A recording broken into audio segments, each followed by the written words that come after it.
For all you elk hunters out there, chasing turkeys is basically the same thing. I know the reaction you just gave me, but don't knock it till you try it, and don't try it without OnX.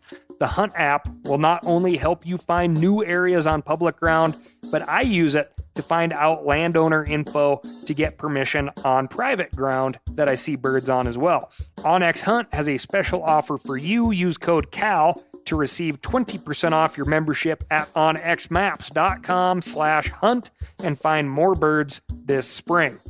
There's nothing like snook hook sets at dawn or catching a tarpon in the moonlight. Find your next fishing trip made easy on fishingbooker.com and experience the magic of the Sunshine State or any other destination on your fishing bucket list. Book a blue water adventure in search of sailfish or go snapper fishing with the kids. With over 6,000 captains and trips to choose from, planning your next one just got a whole lot easier.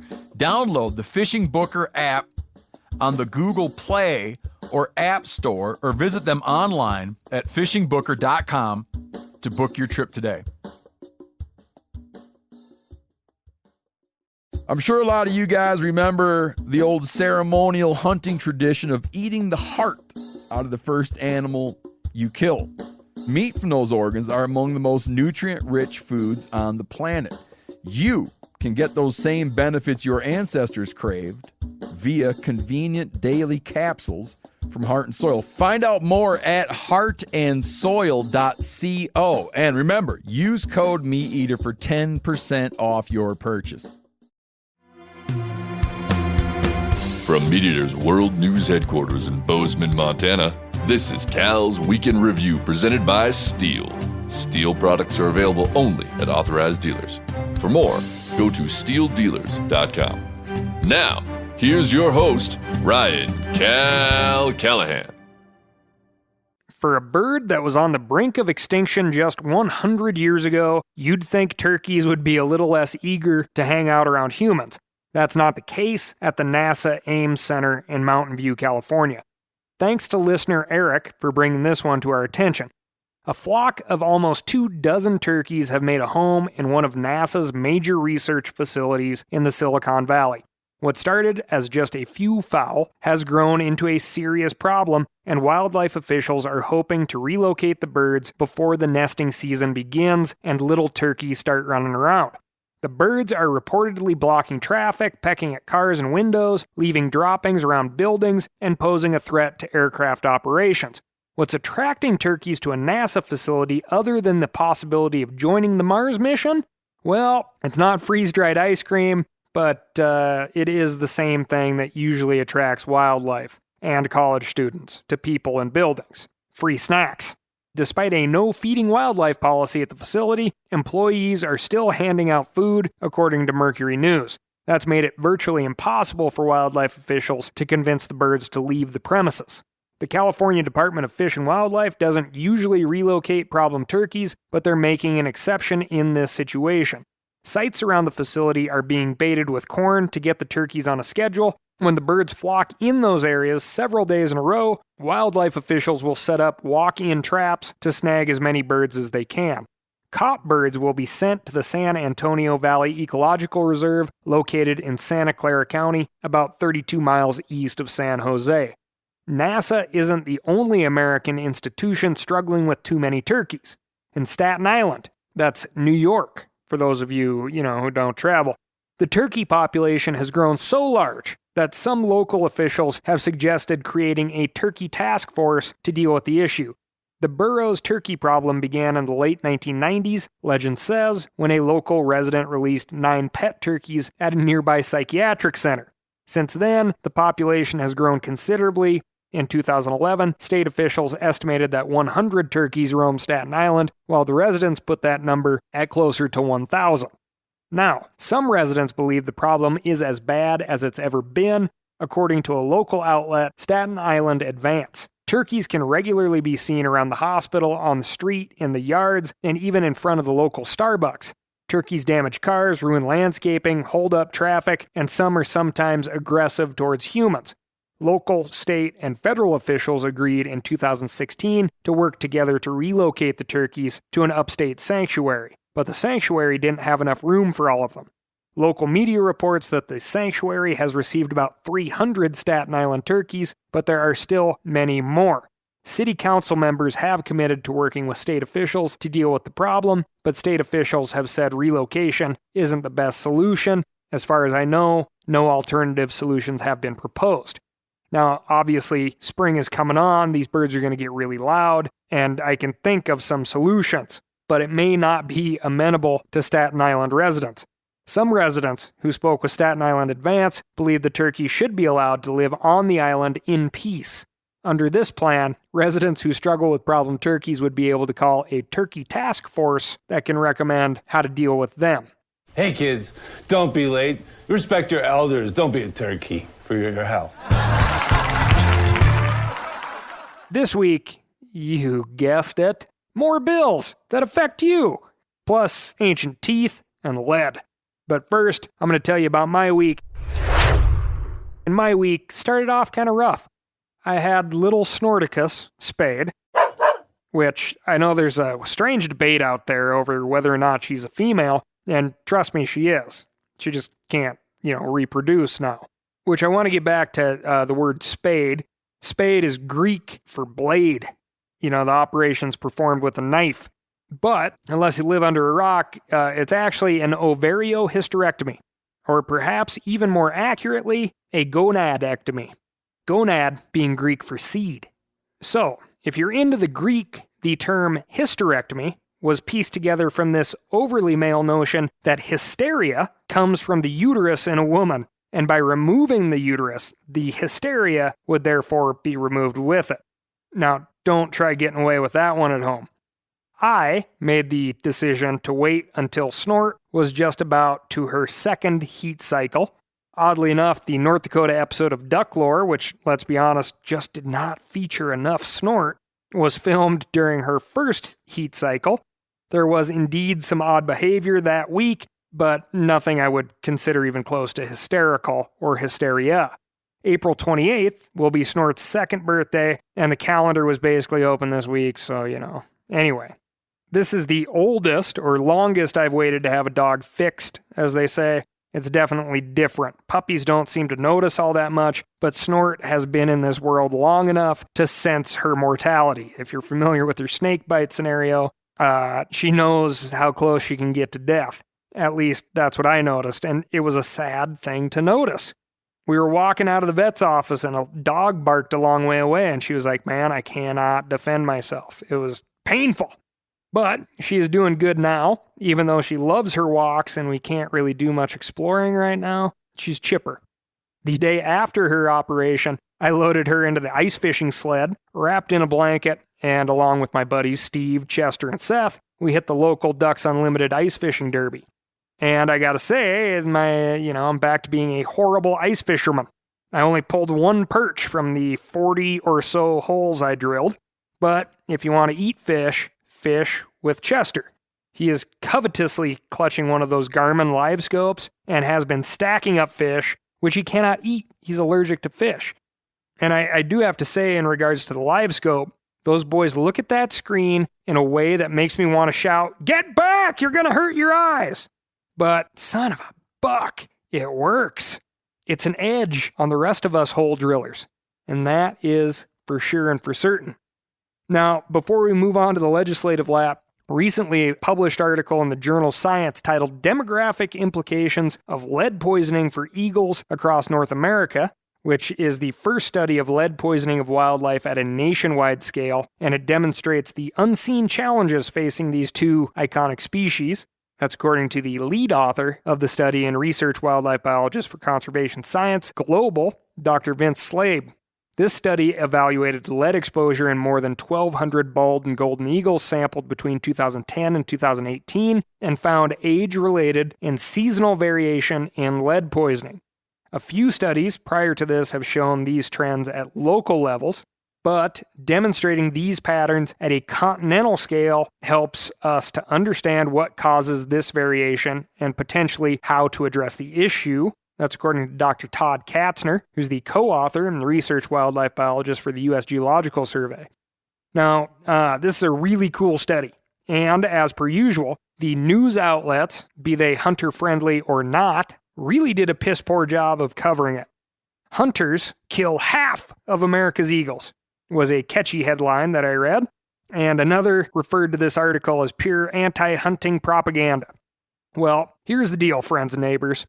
Lead, when ingested, kills birds who have a highly acidic stomach, like eagles and vultures, birds tough enough to ingest carrion.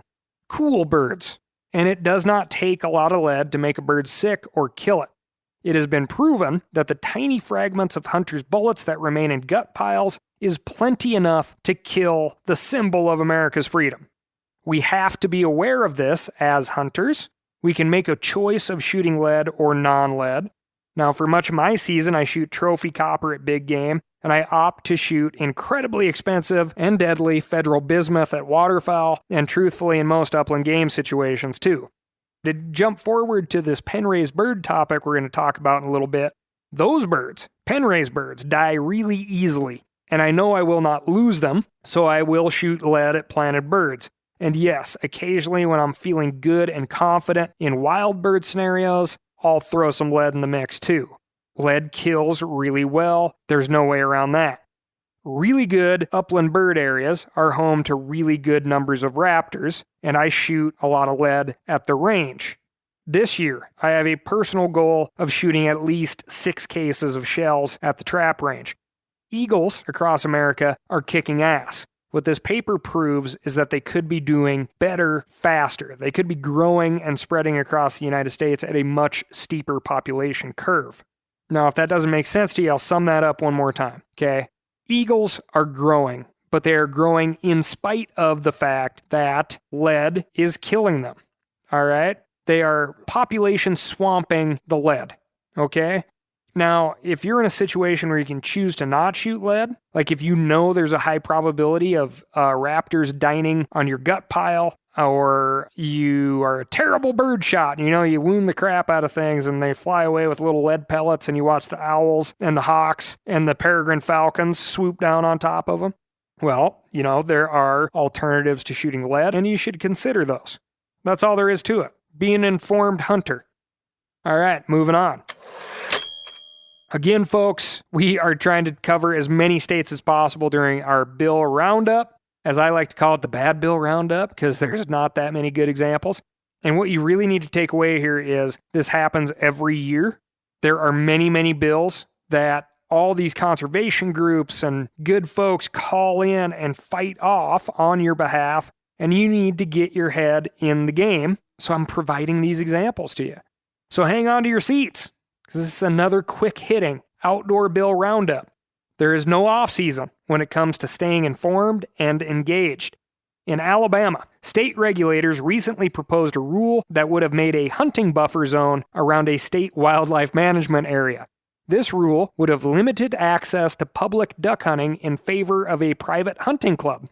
Fortunately, groups like Backcountry Hunters and Anglers got the word out, and the state received over 1,000 comments opposing the rule, while only 50 comments supported it. And I bet we can guess where those 50 came from. I mean, seriously, gang. Couple of beers at the old duck club ran away with everybody? What were you thinking? Fortunately, the rule was abandoned earlier this year. In Arizona, a resolution is being considered in the state legislature that would oppose the Biden administration's 30 by 30 initiative. As we've covered on the show, this program seeks to conserve 30% of our nation's land and water resources by the year 2030, but the details of the program are still being worked out, and it's not yet clear what will count as, quote, conserved. For this reason, I'd call this resolution a big waste of time on behalf of folks that are supposed to be working for you. They don't have a clue what 30 by 30 is, but they're going to make a rule that says they don't like it and they won't consider it and they don't agree with it. Either way you feel, contact your duly elected. In California, animal rights groups are once again trying to ban black bear hunting throughout the state. After a ban was defeated in the legislature, these groups submitted petition 2021-27 to the California Fish and Game Commission. The petition demands that open black bear hunting be suspended until further study is done on the black bear population and how that population is affected by droughts and wildfires. They also want the state's bear management plan to be updated to include the best available science, including social science. Over 80 people testified at the commission meeting on February 17, and the commission voted to refer the petition to the Department of Fish and Wildlife for more information. The department says it should be able to offer an opinion at the April meeting. One more from the Golden State. The legislature is currently considering a proposal that would establish a Bill of Rights for cats and dogs. I won't comment further on that, but Snort will. She tells me she approves, as long as her bird hunting rights are properly accounted for, and her friends who happen to be hound dogs can run cats and bears, and they need to especially consider the fact that they can't read private property signs.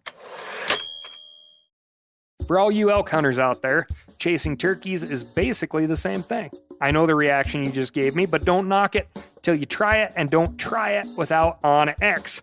The Hunt app will not only help you find new areas on public ground, but I use it to find out landowner info to get permission on private ground that I see birds on as well. OnX Hunt has a special offer for you. Use code CAL to receive 20% off your membership at onxmaps.com/hunt and find more birds this spring.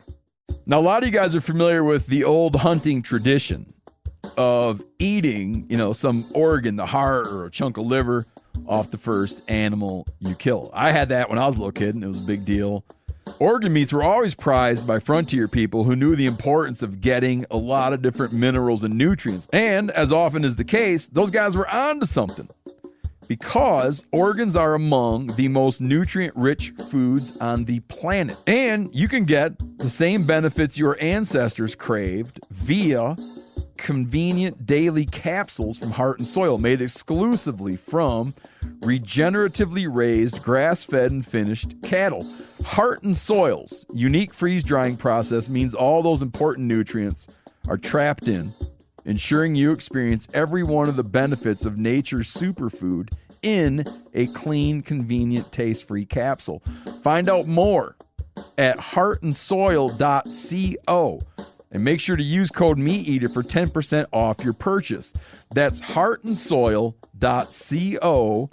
Use the code MeatEater.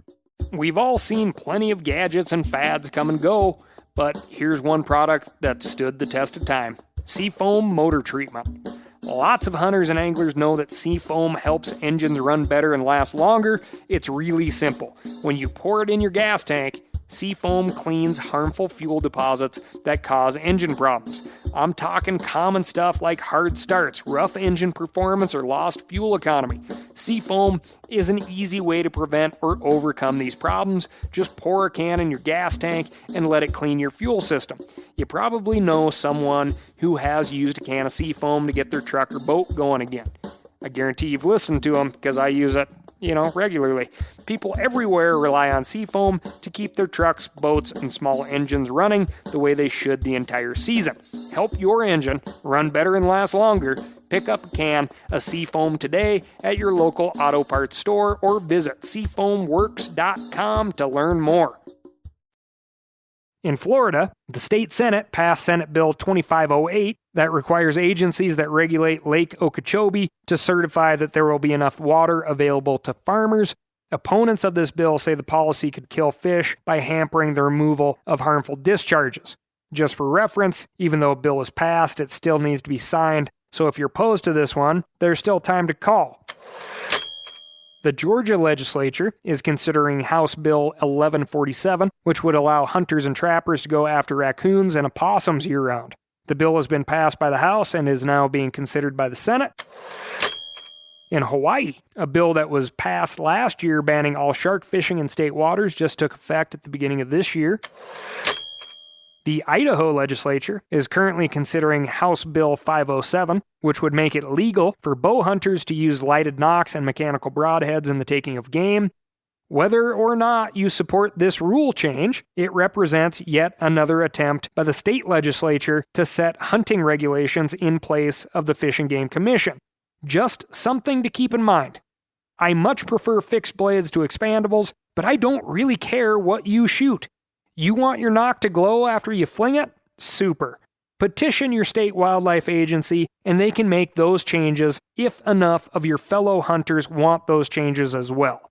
Regulations are easier to change than laws. Keep the lawmakers out of it.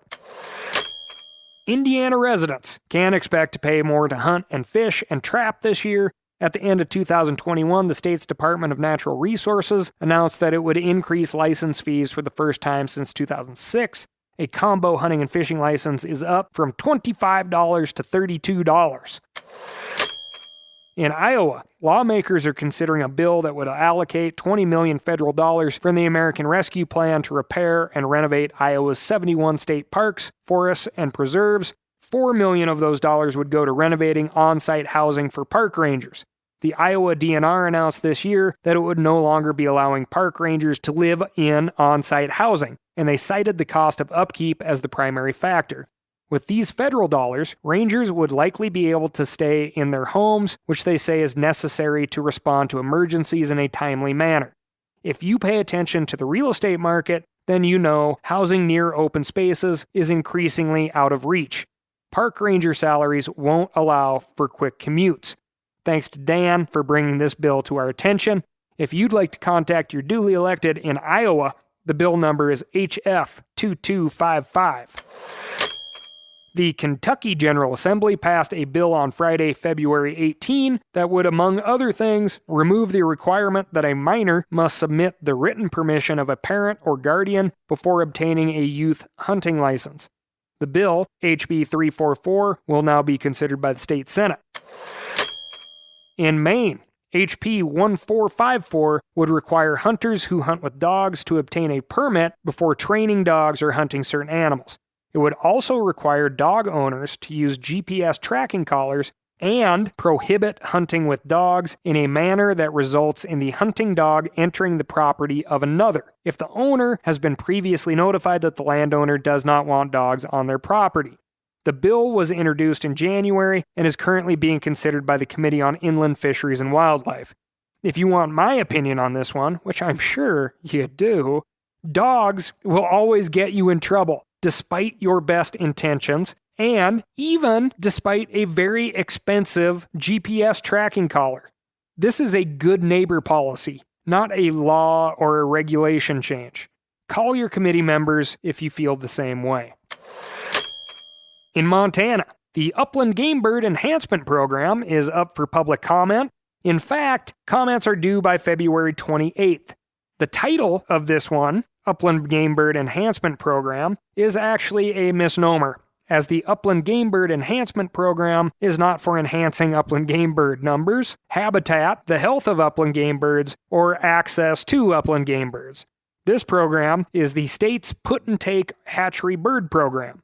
In neighboring states like Idaho with similar programs, these birds are purely a hunter recruitment tool. Get old dogs and young kids birds. What is different, and unfortunately so with Montana's program, is that there are no additive opt-in fees for hunters to pay into this program, so these pen-raised birds are being reared on license sales to the tune of $1 million. Two sides of this story, for sure. One, I'll tell you that a good buddy of mine, Ronnie Boehm of the Hunting Dog podcast, will tell you that if it weren't for pen-raised birds, he never would have became a hunter, as that was all there was where he grew up. And there's this side.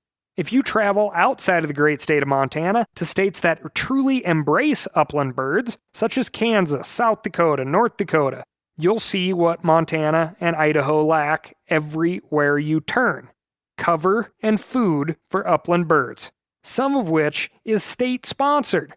Pen-raised birds have a 24-hour lifespan when left on their own. This is a predator feeding program with a hunter recruitment spin to the tune of $1 million. What we need here in the state is habitat on the ground, not pen-raised poultry. Returning to the state of Massachusetts from last week, Sunday hunting could be legalized through H914, H984, H1015, H1019, and S547. To be honest, we're not sure what the difference between all these bills are. Just call your reps and voice your support for Sunday hunting and let them concentrate on the various bill numbers. We also need to mention Governor Baker's 2023 budget bill for Massachusetts, which includes provisions to allow archery hunting on Sundays and decreases the setbacks or safety zones from 500 feet to 250 feet for archery, which increases hunting opportunities right where the whitetail deer are.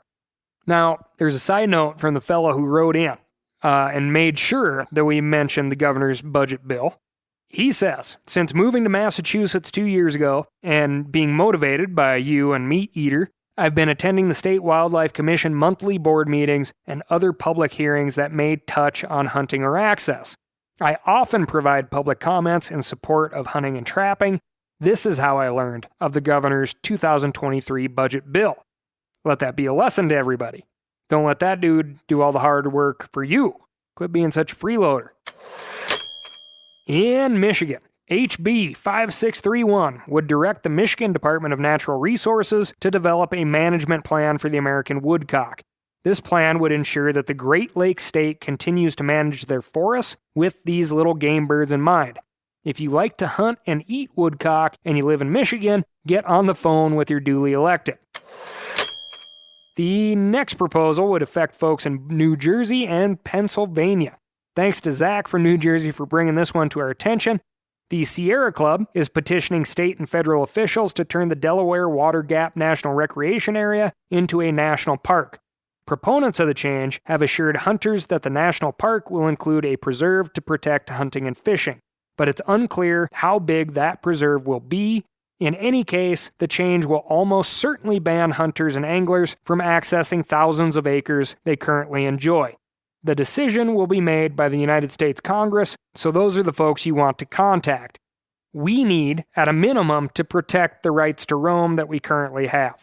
Let's not lose any ground, especially in states that have a serious white-tailed deer overpopulation problem. I wonder what the insurance companies think of this bill. New Mexico is in the middle of a huge fight about water access, and some believe the governor is using her power to appoint game commissioners that will tilt the commission in favor of the few landowners that feel entitled enough to tell the world, New Mexicans included, that they can't use a river that the use of is guaranteed in the state constitution, and even before that. The state chapter of Backcountry Hunters and Anglers is urging members to write to Governor Michelle Lujan Grisham and express opposition for the recent firings of pro-public water access commissioners. Also, we need to call out New Mexico Wildlife Federation for their incredible work on this issue.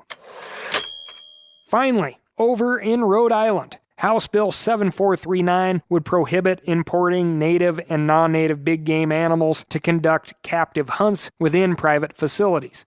This bill, which joins 13 similar bills that have been proposed but never passed since 2018, is designed to limit the spread of chronic wasting disease as well as feral pigs. When you contact your reps, mention H7439 specifically, as there's a similar bill but less effective in play at the moment.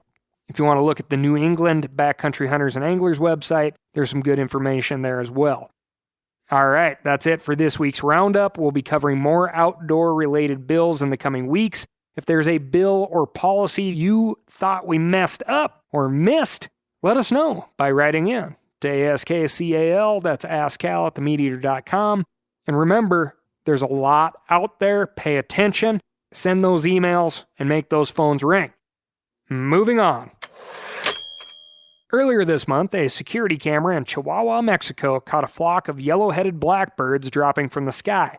It looks like a huge truckload of gravel pouring onto the ground. After the crash, onlookers filmed hundreds of birds dead on the pavement. The internet then did what the internet does.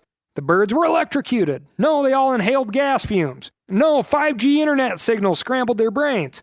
The explanation for the crash is both less dramatic and way more interesting. A completely normal phenomenon, known as murmuration, had gone terribly wrong. No, murmuration isn't a subgenre of mumblecore movies. It's the coordinated swarming behavior that you've likely seen in flocks of starlings, or schools of fish, or clouds of bees. The shapes and movements of these swarms are tremendously complex, forming donuts, waves, amoebas, funnels, and dozens of other shapes, all in a matter of seconds. Scientists first studying murmuration in the 1930s believed that members of the swarm had to be connected via telepathy, but subsequent studies found that the behavior was the result of lots of local adjustments by every individual bird. A 2013 study in the journal PLOS Computational Biology demonstrated that each member of a murmuration of starlings responds to exactly 7 adjacent birds using only 3 decisions: get closer, move further away, or stay in alignment. Avian nervous systems work many times faster than ours, and so they can take in the movements of their neighbors and adjust their flight path almost instantly. Scientists hypothesize that murmuration allows birds to conserve the flock's body heat and that it allows them to confuse and overwhelm predators, which is likely what happened in Chihuahua. An evasive predator technique gone wrong. Each bird is following the 7 around it instead of keeping an eye on the ground. A raptor, likely a peregrine falcon or a hawk, had been chasing the flock, and when I dip, you dip, we dip. You dipped the chip, you took a bite, and you dipped again. Moving on. Scientists excavating the Mandarin Cave in France have discovered a human's child tooth that establishes the presence of a modern Homo sapien in Europe 54,000 years ago. That's 10,000 years earlier than previously thought. The excavation of Mandarin Cave has been ongoing for decades, and every layer of sediment has revealed continuous habitation, just by very different tenets. From 80,000 years ago, Neanderthals lived in the cave. Then Homo sapiens moved in around 54,000 years ago. But they only stayed for about 40 years before, changing the curtains and flipping the cave at a tidy profit. Then Neanderthals reestablished themselves for the next 12,000 years or so because, proximity to schools and the ants dying and stuff like that. We've talked before about the idea in anthropology that Homo sapiens arrived in Europe once and then steadily wiped out the Neanderthals. But now it looks like several different waves of modern humans came to Europe and either died off or went back to warmer climates before becoming permanently established. Regardless, if we are this good at figuring out exactly what happened in a cave with people 80,000 years ago, just think about how much future archaeologists are going to know about you, or me, or us. It might make you think twice the next time you're about to pick your nose. Some scientist 100,000 years from now might write some amazing thesis paper on, what you were doing. That's all I've got for you this week. Thank you so much for listening. Remember, spring is coming on. Things are going to get dirty as that snow recedes, and look at all those dirty broken branches and cruded up yard. So track down a friendly local steel dealer, and they'll help you get set up with what you need and not what you don't. Go to www.steeldealers.com. And most importantly, write in to ASKCAL, that's AskCal at themeateater.com, and let me know what's going on in your neck of the woods. Thanks again, and I'll talk to you next week.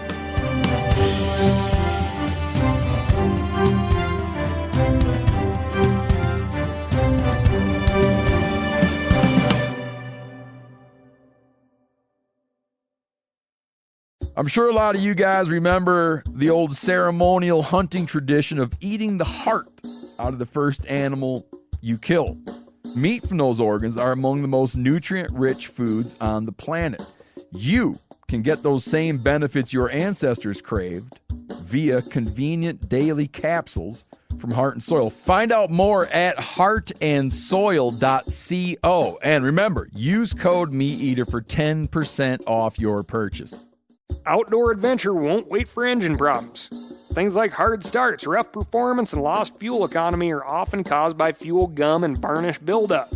Seafoam can help your engine run better and last longer. Simply pour a can in your gas tank. Hunters and anglers rely on Seafoam to keep their engines running the way it should the entire season. Pick up a can of Seafoam today at your local auto parts store or visit seafoamworks.com to learn more. That's seafoamworks.com to learn more.